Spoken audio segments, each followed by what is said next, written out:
Born in post-war London, he was homeless at 5 and in an orphanage at the age of 7. John Bird soon had a criminal record and spent time in prison. But the founder of The Big Issue turned his life around, launching a successful printing and publishing business.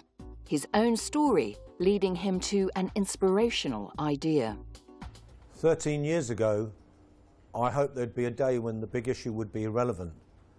But that's not the case. It's still needed today, and there are still problems out there on the streets.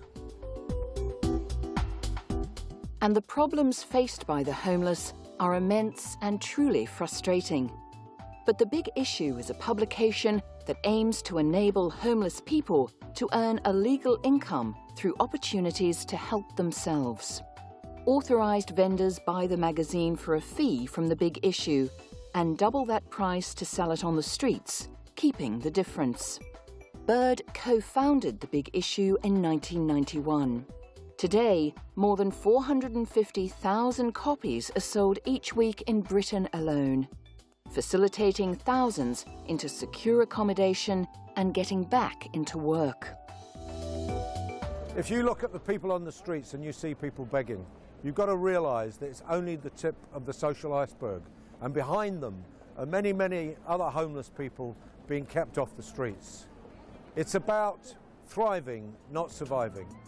John Bird believes in offering a hand up, not a handout, and says that earning an income is the first step on the journey away from homelessness.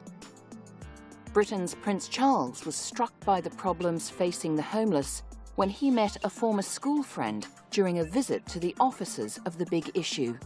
The old friend had attended an exclusive private school with Charles, but fell on hard times, ending up living on the streets of London and turning to the magazine for help and support.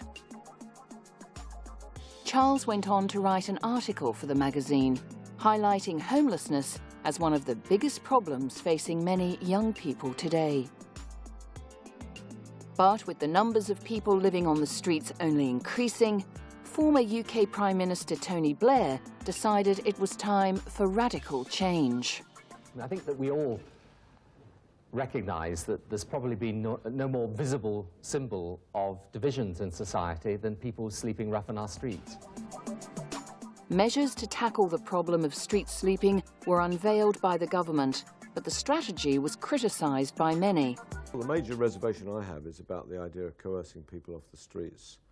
I don't think that's a good idea, and certainly I can't imagine The Big Issue sitting idly by if that happened. John Bird has become a champion of the people and dubbed a social entrepreneur. One of the leading dynamic forces behind the issue of homelessness, he has been recognised for his creative approach to addressing the needs of those living on the streets. He is the recipient of the acclaimed Beacon Prize for Creative Giving. The award has become known as the Nobel Prize of the charity world. What started as a UK charity to help the disadvantaged has spread across the globe, and John Bird's focus has become international.